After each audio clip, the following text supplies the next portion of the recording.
حضرت ابن مسعود رضی اللہ عنہ سے روایت ہے کہ رسول اللہ صلی اللہ علیہ وسلم نے فرمایا، اللہ نے صراط مستقیم کی مثال بیان فرمائی ہے کہ راستے کے دونوں طرف دو دیواریں ہیں، ان میں دروازے کھلے ہوئے ہیں اور ہر دروازے پر پردے لٹک رہے ہیں۔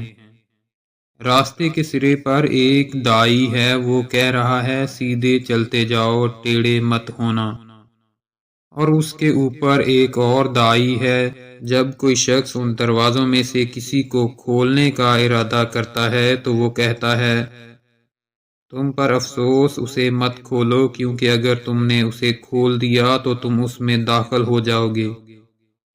پھر آپ صلی اللہ علیہ وسلم نے اس کی وضاحت کرتے ہوئے فرمایا، راستہ اسلام ہے، کھلے ہوئے دروازے اللہ کی حرام کردہ اشیاء ہیں، لٹکے ہوئے پردے اللہ کی حدود ہیں، راستے کے سرے پر داعی قرآن ہے، اور اس کے اوپر جو داعی ہے وہ ہر مومن کے دل میں اللہ کا واعظ ہے۔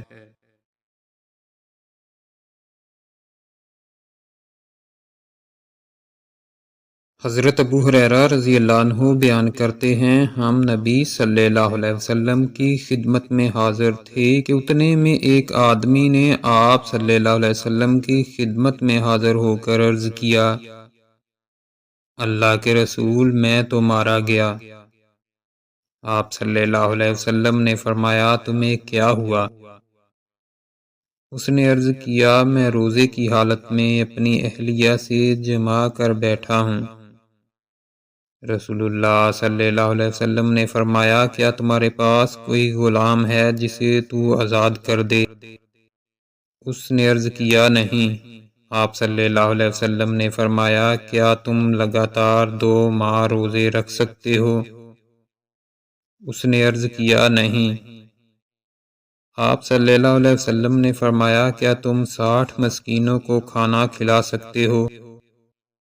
اس نے عرض کیا، نہیں۔ آپ صلی اللہ علیہ وسلم نے فرمایا، بیٹھ جاؤ۔ پس نبی صلی اللہ علیہ وسلم نے توقف فرمایا۔ ہم اسی اثنا میں تھے کہ کھجوروں کا ایک ٹوکرا نبی صلی اللہ علیہ وسلم کی خدمت میں پیش کیا گیا۔ آپ صلی اللہ علیہ وسلم نے فرمایا، مسئلہ دریافت کرنے والا کہاں ہے؟ اس نے عرض کیا، میں حاضر ہوں۔ آپ صلی اللہ علیہ وسلم نے فرمایا، یہ لو، اسے صدقہ کر دو۔ اس آدمی نے عرض کیا، اللہ کے رسول، کیا میں اپنے سے زیادہ محتاج شخص پر صدقہ کروں؟ اللہ کی قسم، مدینہ میں 2 پتھریلے کناروں کے درمیان کوئی ایسا گھر نہیں جو میرے گھر والوں سے زیادہ ضرورت مند ہو۔ یہ سن کر نبی صلی اللہ علیہ وسلم اس قدر ہنسے کہ آپ کے دانت مبارک ظاہر ہو گئے۔ پھر آپ صلی اللہ علیہ وسلم نے فرمایا، اسے اپنے گھر والوں کو کھلاؤ۔